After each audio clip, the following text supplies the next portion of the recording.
Hey friends, I'm back and I hope you're having a wonderful weekend. It's currently Saturday and it's a beautiful day outside, but I decided to do another cooking demonstration for AFS Everywhere. And today I'm going to try to do something I have never cooked before. I'm going to try and make scallion pancakes, and I will be talking you through the recipes and the process. Scallion pancakes are one of my favorite things from Chinese and Taiwanese cooking, and I was on Instagram early one morning just kind of scrolling through things, and I saw this chef, Eric Z, who's got a restaurant in New York City. He's a Taiwanese born chef who has had several successful restaurants in New York City, and he was doing this demonstration on scallion pancakes, which, like I said, one of my favorite things. And as I was watching the demonstration, I thought, you know what? I think I can do that. So I'm gonna try and do something new today. So here we go. So here we are. I decided this time, instead of keeping the recipe on my phone, where I had to keep on going back to my phone, I took an old piece of paper and pencil and wrote down the recipe on here so that I'm gonna be able to keep track of what I'm doing here. So the recipe for scallion pancakes is incredibly simple in terms of ingredients. All the ingredients, except for scallions, I already had in my house. It's sugar, salt, flour, oil, and pepper. Now, they called for white pepper. I'm using black pepper because I just wasn't gonna go buy a white pepper just for one recipe. So, black pepper, and then I had to go buy scallions, which are available in every grocery store. So, the other thing you need is hot water, which I'm gonna microwave in a second, but we're gonna start putting this together step by step and come along for the ride, all right? Okay friends, so first things first, I have to get 2 cups of all-purpose flour. Now, a trick that I learned somewhere, I don't remember where, is that you shouldn't ever scoop your flour directly, using the cup measure, scooping the flour, because that really packs the flour in, and when they're asking for 2 cups of flour, when you scoop that way and do a really, kind of push all that flour in there, you could actually get more like 2.5 cups of flour, because you can make the flour too dense. So that would make your recipe over-floured and not work out as well as you would hope. When you're cooking something simple like scallion pancakes, that may not be that big of a deal, but for more complicated recipes like breads or fancy desserts or whatever, when it says it wants a certain amount of flour, that's the amount of flour you want to give it. So 2 cups of flour, done. And then it calls for, I just love having the recipe here. It calls for 1 tablespoon of sugar. All right, so 1 tablespoon of sugar, done. Then it says 1 tablespoon of salt. Great. And I'm just using it's like a sea salt. So we have 1 tablespoon of salt, half a tablespoon of white pepper, but I'm using black pepper. I can smell that pepper already.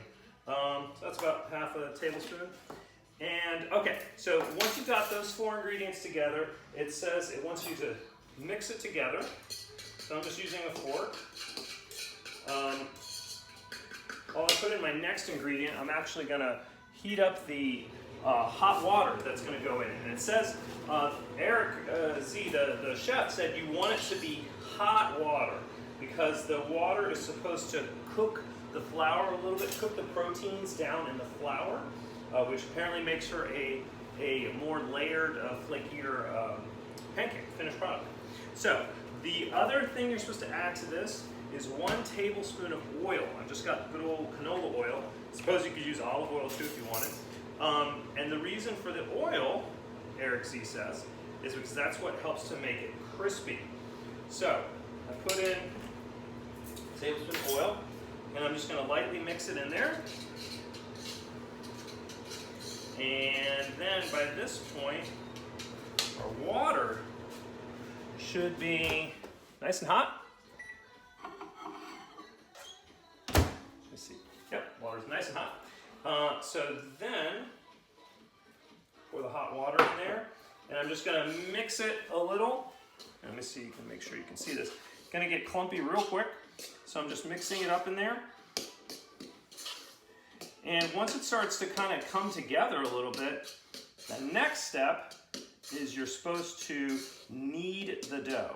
Knead the dough with your hands for 5 minutes. So what I'm gonna do is turn the camera off. I'm gonna take my wedding ring off and start kneading the dough with my hands for 5 minutes. And you're supposed to knead it until it becomes a smooth ball. I'm not gonna sit there and have you watch me knead it for 5 minutes, but we'll come back in a second when it's a finished or close to finished product. Okay friends, we're back. So I've been kneading this for about 4 minutes, and so it's pretty close to done. I don't know if you've never kneaded anything before, knead, K-N-E-A-D. If you've never kneaded dough before, it's kind of a fun, I mean, you know, gives you a little bit of a workout, but it's kind of a fun process. And what happens as you do this is that the gluten in the flour starts to stretch and bind together. So it starts to make a smoothish ball. I'm gonna tell you what, looking at the instructional video from Eric Z, my ball of dough doesn't look anywhere near as nice as his ball of dough, but that's because he's an expert in this and I'm not. And I'm adding just a little bit of extra water to it just to kind of keep on binding it together a little bit, because it just doesn't look as smooth as I'd like it to. But it's gonna have to do. So, and I'm sure it's gonna turn out fine. So keep on kneading until it stops sticking to your hands. It doesn't stick to the bowl. I'm doing it on this so you can see what I'm doing, but I was doing it in the bowl earlier. So you want it to be smooth. You want the ball to be smooth to touch, smooth on your hands, like your hands aren't sticky anymore, and smooth on the surface area that you're kneading it on. All right, so pretty good looking. All right, so what you're gonna do now is you are supposed to leave this to rest for 30 minutes. So it doesn't have any, what's that stuff called?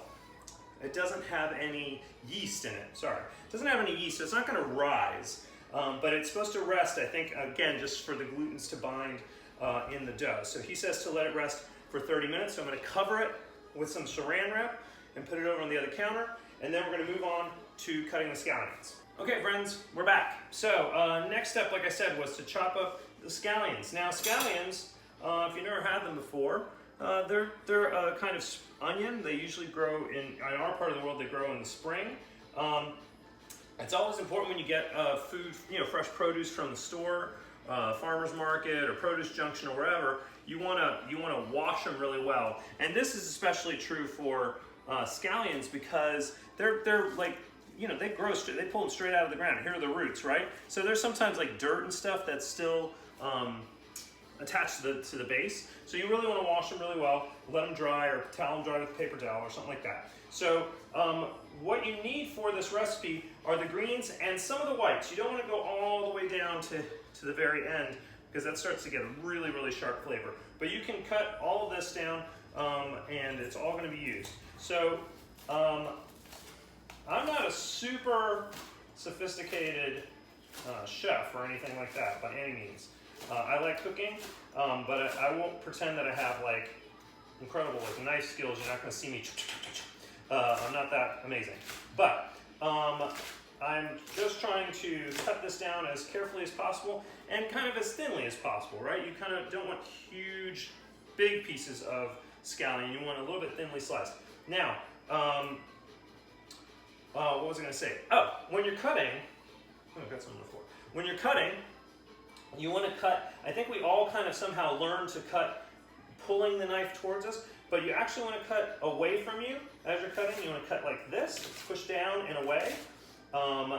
That's because it's safer, number one, but also because you have, interestingly, more control. It may not feel like that the first time you do it, but you actually have more control over the knife when you cut down and away, down and away, down and away. And you use your knuckles on the food so that you don't cut your fingers. All right, so I've cut up the first bunch of scallions and I'm gonna cut up the next and put them in my bowl. And then we're gonna wait for 25 minutes while the dough rests. All right, friends, so the next part of this recipe is we're supposed to make a roux. A roux is a kind of a sauce. A roux is R-O-U-X, is a French word, and it's the first time I've ever heard the word used or a roux being used in Asian cooking. So that was really interesting for me to learn. So what a roux is made out of essentially is an oil or butter and flour. And you cook them together in a pan, like so, and you use a whisk, and you mix them together, and you cook it until the flour is cooked, and it starts turning a little bit brown. All right, it depends on the recipe, how brown you're going to make it, but you see that's what it looks like when it's all mixed together. And then you're going to let it cook for a little bit. So I've got it on medium, high heat. And you have to, the key to a roux is you got to keep on whisking. You just have to keep whisking it because you don't want any part of the flour to get burned, but you do want it to get cooked, right? All right, friends, and so now the dough has rested for 30 minutes. Still not as smooth as I would like it to look, but hopefully that'll come out as we roll it out. The next step is we're supposed to cut it into fourths. Cut it into fourths because you're going to make 4 pancakes. So each one of these quarters is going to be used to make 1 pancake. All right. So we've got the dough here. I'm going to start the next step is to roll it out. So Eric C wants you to do is to play with it a little bit to get it soft again because it's dried out just a little bit. And then you roll out the dough, and you're supposed to roll out the dough as thinly as you can. So again, this is going to be a little bit of a trial and error because I've never done this before, but I have rolled out plenty of pie crusts in my day, so I'm going to see how thin I can make it. Okay, friends, I took my sweatshirt off because I was getting hot rolling these things out. Now I realize why these are challenging. It takes a lot to roll out 4 pancakes. I don't know if I did the dough wrong. I hope I didn't, but it takes quite a bit. It's like pizza dough, so it's like as soon as you roll it out, it kind of stretches back in. So you really have to get some elbow grease in there to make sure that it's rolling out. And I've gotten it as thin as I think I can get it, and it's a pretty good size, right? So next step is to get some of this roux onto it. Ooh, it's still a little hot. All right, well, that's okay. I'm gonna get a little bit of this roux and brush it on. Now I've got a pastry brush, but you can use a spoon just the same, just to brush it out so that it's a nice little even coating on the pancake, right? Just a little bit on there, gives it some flavor, gives it a little moisture when you're cooking it. All right, and after that, Eric C says pile on the scallions. You want quite a few scallions on there. And the cool part now is what we get to do next, which is to roll it up. You get to roll it up. So he says don't be shy, to roll it as tightly as you can. Roll it up as tightly as you can because each of these rolls is going to be a layer in the finished product. So you really want to tightly, and I'm kind of scooching. I'm making this up because, like I told you, I've never done this before. But I'm kind of scooching the scallions under there so they don't all get squished out. But I'm tightly rolling this up so that they're in there as much as possible.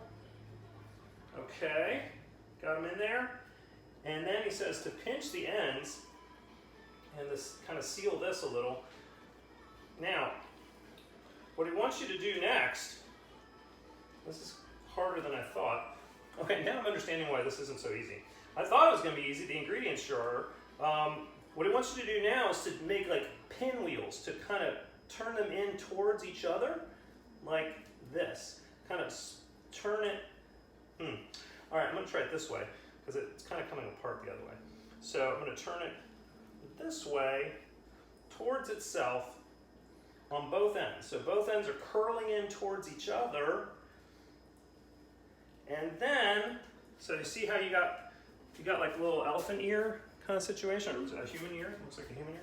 So then what he wants you to do is take one of these rolls and put it on top of the other one. put it on top of the other one. Okay.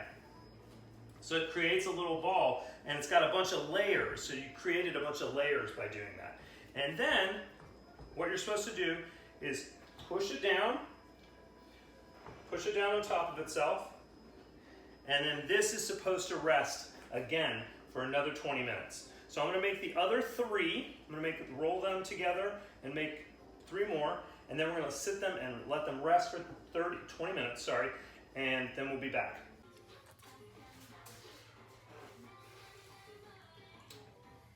Okay, friends, I'm going to admit that I am being humbled by this recipe. It's a lot harder than I thought it was going to be. This is, one of the balls. This is the last one. This is the one I was most proud of, right? The one that looked the prettiest. Now, the instructions are that you're supposed to then roll these out, and when you do, the scallions go everywhere. They squish out everywhere. And so I've been like kind of piling them back on and rolling them out. I mean, when you have scallion pancakes, I mean, if you've had them before, there are scallions kind of dotted all over the place. So maybe that's how this is supposed to work. I don't know. I think my dough is thicker and not stretchy enough. I think if I had to go back and do this again, I would knead the dough longer until it was even smoother and stretchier so they could hold the scallions in there a little bit better. But here we are. So what I'm gonna do, what I figured out after the first one, is that the rolling pin, when you start to roll, it immediately pushes all the scallions out. So what I've figured out is that, wouldn't call this a pro tip, it would call it just an amateur trying to do something tip, is I smush it with my hand first, smush it down with my hand. See how the scallions start coming out the edges because it starts to break? But so I smush it down with my hand, and that starts to get the pancake shape with less of the squishing. Because with the rolling pin, it all just kind of came out everywhere. So I'm just pushing down with my hand to start, and then I'm going to finish up with, well, this one's not turning out quite so bad, but I'm going to finish up with the rolling pin. So what I'm also going to do is to start the heat on my frying pan. What we do here is just put like a tablespoon of oil in the pan, and you're supposed to cook these pancakes. It's supposed to take 4 minutes. 4 minutes. All right, friends, I've discovered a secret, another secret to share with you. The resting, that's what's really important. I don't think I let these rest long enough, and I noticed on my recipe that I didn't read entirely, that you're supposed to, when you make the little pinwheel things, you're supposed to push them down right then and there, and then let them rest. I let them rest and then tried to push them down. So that might have made a difference. But after these, I cooked my first one. It looks terrible, I'm not even showing it to you. But after these, I noticed I left these to rest a little while longer, and then I went to roll this one out, and it rolled out a lot more easily. So I think that's really key. And so I'm putting this one in the fryer. Here, you can see it. Oh, you see my terrible one there too. All right, so they're supposed to cook in hot oil for 2 minutes on each side. So I'm setting my timer for 2 minutes on each side, and then you're gonna see what it looks like in the end. Don't look at that one, because that one's ugly. All right, friends, so this one is just about finished up. I flipped it over so you see the browning and how nice it looks on this side, and the timer's about to go on the other side. So I'm just kind of lifting it up to see, I want to get hot oil on myself. Yeah, nice and brown on this side. So I'm going to pull this out and just lay it out on paper towel to kind of dry up. And I've got 2 more to cook. You got to pick them up carefully and put them gently in the oil.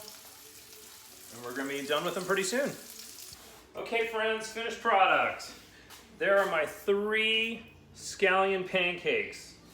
I'm going to taste test now to see what it actually tastes like. Still warm.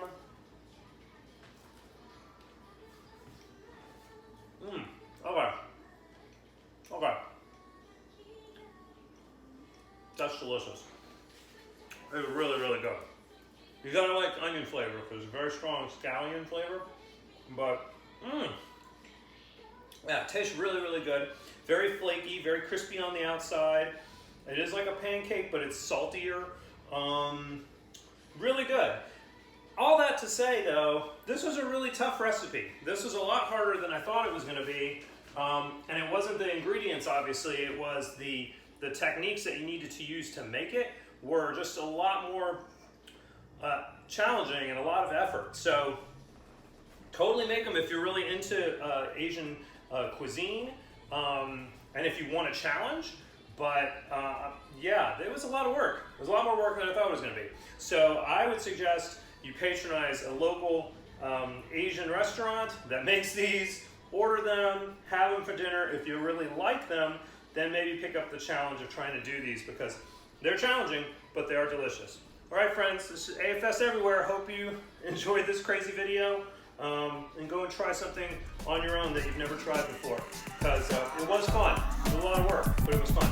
Have a good day.